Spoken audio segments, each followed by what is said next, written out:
अभी हमें आधुनिक आवर्त सारणी, वर्गों और आवर्तों की कुछ जानकारी प्राप्त हुई है। अब हम देखेंगे कि तत्वों के विभिन्न गुण इस आवर्त सारणी की व्यवस्था पर किस प्रकार निर्भर करते हैं।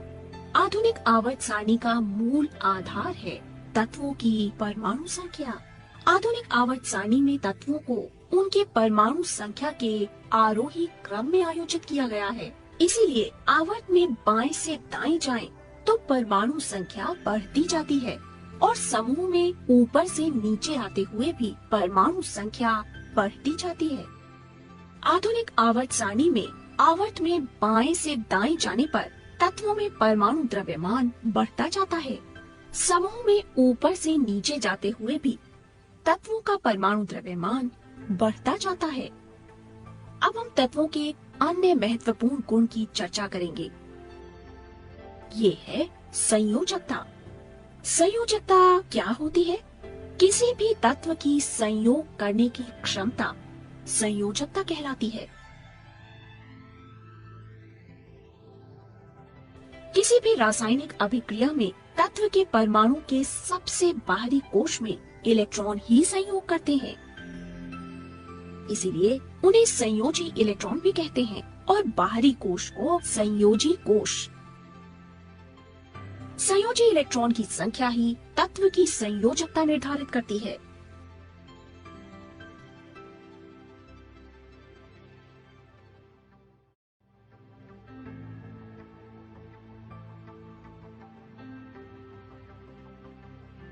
यदि तत्व के परमाणु में केवल एक ही कोश है और उस कोश में एक इलेक्ट्रॉन है तो इसकी संयोजकता होगी एक। यदि परमाणु में एक ही कोश है और उसमें पहले से ही 2 इलेक्ट्रॉन हैं, तो उसकी संयोजकता 0 होगी।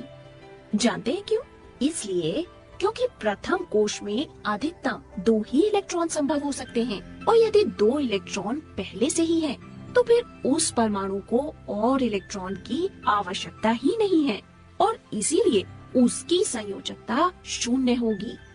यदि तत्व के परमाणु में एक से अधिक कोश हैं, तो वो बाहरी कोश में 8 इलेक्ट्रॉन की पूर्ति के लिए संयोग करता है।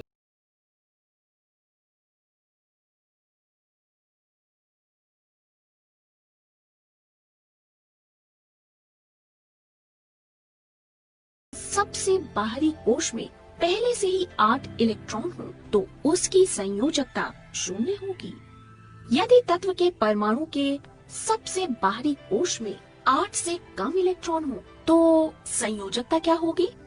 यदि तत्व के परमाणु के सबसे बाहरी कोश में इलेक्ट्रॉन की संख्या 1 हो तो उसकी संयोजकता होगी 1।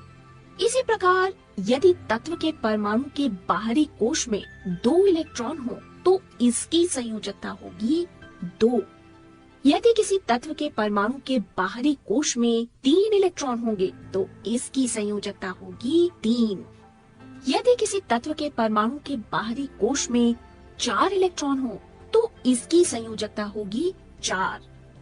यदि किसी तत्व के परमाणु के बाहरी कोश में 5 इलेक्ट्रॉन हो तो इसकी संयोजकता होगी 5 या फिर 8 घटा 5 यानी 3। इसी प्रकार यदि किसी तत्व के परमाणु के बाहरी कोश में 6 इलेक्ट्रॉन हो तो इसकी संयोजकता होगी 6 या फिर 8 घटा 6 यानी 2। यदि किसी तत्व के परमाणु के बाहरी कोश में 7 इलेक्ट्रॉन हो तो उसकी संयोजकता होगी 7 या 8 घटा 7 यानी 1। तो हमने देखा हम किसी तत्व के इलेक्ट्रॉनिक विन्यास को देखकर उस तत्व के परमाणु में संयोजी इलेक्ट्रॉन की संख्या बता सकते हैं और संयोजी इलेक्ट्रॉन की संख्या से संयोजकता बता सकते हैं। ये देखिए, मैग्नीशियम की परमाणु संख्या है 12। इसका इलेक्ट्रॉनिक विन्यास हुआ 2 8 2। बाहरी कोश में है 2 इलेक्ट्रॉन, इसलिए मैग्नीशियम की संयोजकता होगी 2। इसी प्रकार सल्फर की परमाणु संख्या है 16। सल्फर के बाहरी कोश में 6 इलेक्ट्रॉन है, इसलिए इसकी संयोजकता होगी 6 या फिर 8 घटा 6 यानी 2। सोडियम की संयोजकता है 1, मैग्नीशियम की संयोजकता है 2, एल्यूमिनियम की संयोजकता है 3, सिलिकॉन की संयोजकता है 4, फास्फोरस की संयोजकता है 5 या 3, सल्फर की संयोजकता है 6 या 2, क्लोरीन की संयोजकता है 7 या 1 और नियॉन की संयोजकता है 0। अब किसी समूह में तत्वों की संयोजकता का अध्ययन करते हैं। पहला समूह लें। समूह 1 और उसके तत्व हैं hydrogen, lithium, sodium, potassium, rubidium, caesium और फ्रांशियम। चलिए पहले 4 तत्वों की संयोजकता देखें। हाइड्रोजन की संयोजकता है 1, लिथियम की संयोजकता है 1, सोडियम की संयोजकता है 1 और पोटेशियम की भी संयोजकता है 1। तो इस सब से हम किस निष्कर्ष पर पहुंचते हैं? यहाँ तो सभी तत्वों की संयोजकता 1 है। तो हम देखते हैं कि किसी एक ही समूह में सभी तत्वों की संयोजकता समान होती है। अब हम तत्वों के परमाणु आकार की चर्चा करेंगे। किसी भी परमाणु के परमाणु आकार को परमाणु त्रिज्या की मदद से ज्ञात किया जाता है। परमाणु त्रिज्या क्या होती है? एक स्वतंत्र परमाणु के केंद्र से उसके सबसे बाहरी कोश की दूरी परमाणु त्रिज्या कहलाती है। चलिए आधुनिक आवर्त सारणी के दूसरे आवर्त के तत्वों की परमाणु त्रिज्या देखते हैं। लिथियम की परमाणु त्रिज्या है 152 पिकोमीटर, बेरिलियम की परमाणु त्रिज्या है 111 पिकोमीटर, बोरॉन की परमाणु त्रिज्या है 88 पिकोमीटर, कार्बन की परमाणु त्रिज्या है 77 पिकोमीटर, नाइट्रोजन की परमाणु त्रिज्या है 74 पिकोमीटर और ऑक्सीजन की परमाणु त्रिज्या है 66 पिकोमीटर। यहाँ आप क्या देखते हैं? आप देखते हैं कि आवर्त में बाईं से दाईं ओर जाने पर परमाणु त्रिज्या घट रही है। ऐसा क्यों होता है? आवर्त में बाईं से दाईं ओर जाने पर परमाणु संख्या बढ़ती जाती है। नाभिक में आवेश भी बढ़ता जाता है। नाभिक में आवेश के बढ़ने से नाभिक इलेक्ट्रॉनों को अपनी ओर खींचता है, जिससे परमाणु आकार घटता जाता है। इसीलिए आधुनिक आवर्त सारणी के आवर्त में बाईं ओर से दाईं ओर जाने पर परमाणु आकार घटता जाता है। आइए अब हम प्रथम समूह के इन तत्वों की परमाणु त्रिज्या देखते हैं। लिथियम की परमाणु त्रिज्या है 152 पिकोमीटर, सोडियम की परमाणु त्रिज्या है 186 पिकोमीटर, पोटेशियम की परमाणु त्रिज्या है 231 पिकोमीटर, रुबिडियम की परमाणु त्रिज्या है 244 पिकोमीटर और सीजियम की परमाणु त्रिज्या है 262 पिकोमीटर। अरे ये क्या? समूह में ऊपर से नीचे आते हुए परमाणु आकार बढ़ता जा रहा है। ऐसा क्यों होता है? समूह में ऊपर से नीचे आते हुए नए आवर्त में एक नया कोश जुड़ जाता है। इससे नाभिक तथा बाहरी कोश के बीच की दूरी बढ़ जाती है। इसलिए नाभिक का आवेश बढ़ जाने के बाद भी परमाणु आकार बढ़ जाता है। तो हमने देखा कि आधुनिक आवर्त सारणी में आवर्त में बाईं से दाईं ओर जाने पर परमाणु त्रिज्या घटती जाती है और समूह में ऊपर से नीचे जाने पर परमाणु साइज बढ़ता जाता है। अब हम तत्वों के धात्विक और अधात्विक गुणधर्म की चर्चा करेंगे। सबसे पहले बताइए, धातुएं क्या होती है? वे तत्व जो आबंध बनाते समय आसानी से इलेक्ट्रॉन दे देते हैं और धनायन बनाते हैं, धातु कहलाते हैं। इनकी प्रकृति वैद्युत धनात्मक होती है। ये आवर्त सारणी में बाईं ओर स्थित है। तत्वों का इलेक्ट्रॉन त्यागने का ये गुण धात्विक गुण कहलाता है। अधातुएं क्या होती हैं? वे तत्व जो आबंध बनाते समय आसानी से इलेक्ट्रॉन ले लेते हैं और ऋणायन बनाते हैं, अधातु कहलाते हैं। इनकी प्रकृति वैद्युत ऋणात्मक होती है। ये आवर्त सारणी में दाईं ओर स्थित है। तत्वों का इलेक्ट्रॉन ग्रहण करने का ये गुण अधात्विक गुण कहलाता है। जिन तत्वों में धातु और अधातु दोनों के ही गुण धर्म होते हैं वे उपधातु कहलाते हैं, जैसे boron, silicon, germanium, arsenic, antimony, tellurium और पोलोनियम।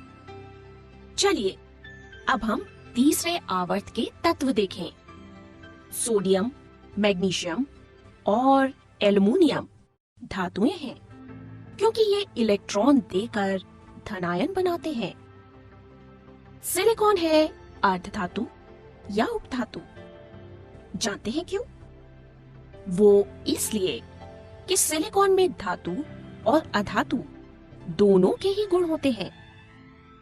फास्फोरस, सल्फर और क्लोरीन है अधातु क्योंकि ये इलेक्ट्रॉन लेकर ऋणायन बनाते हैं। आवर्त में बाईं से दाईं ओर जाने पर तत्वों का धात्विक गुण घटता जाता है। क्यों? क्योंकि आवर्त में बाईं से दाईं ओर जाने पर परमाणु त्रिज्या घटती जाती है। संयोजी इलेक्ट्रॉन नाभिक के समीप आते जाते हैं और इसी कारण से संयोजी इलेक्ट्रॉन पर कार्य करने वाला प्रभावी नाभिकीय आवेश बढ़ता जाता है। यही कारण है कि आवर्त में बाईं से दाईं ओर जाने पर परमाणु की इलेक्ट्रॉन त्यागने की प्रवृत्ति घटती जाती है। इसीलिए आवर्त में बाईं से दाईं ओर जाने पर धात्विक गुण भी घटता जाता है। समूह में नीचे की ओर जाते हुए तत्वों की इलेक्ट्रॉन त्यागने की प्रवृत्ति बढ़ती जाती है, यानी धात्विक गुण बढ़ता जाता है। क्यों? क्योंकि समूह में ऊपर से नीचे की ओर जाते हुए नए आवर्त में नया कक्ष जुड़ता जाता है। इसीलिए सबसे बाहरी इलेक्ट्रॉन यानी संयोजी इलेक्ट्रॉन नाभिक से दूर होता जाता है और इसीलिए संयोजी इलेक्ट्रॉन पर क्रिया करने वाला प्रभावी नाभिकीय आवेश घटता जाता है। इसीलिए तत्वों की इलेक्ट्रॉन त्यागने की प्रवृत्ति बढ़ती जाती है और धात्विक गुण भी बढ़ता जाता है। आइए अब हम तत्वों के अधात्विक गुण की चर्चा करेंगे। आवर्त में बाईं से दाईं ओर जाने पर तत्वों का अधात्विक अभिलक्षण बढ़ता जाता है। क्यों? क्योंकि आवर्त में बाईं से दाईं ओर जाने पर तत्वों की परमाणु त्रिज्या घटती जाती है। संयोजी इलेक्ट्रॉन पर क्रिया करने वाला प्रभावी नाभिकीय आवेश बढ़ता जाता है।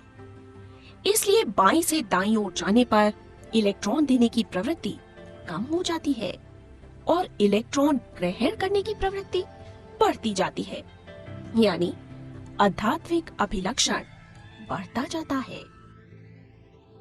अब समूह में आध्यात्मिक लक्षण की चर्चा करें।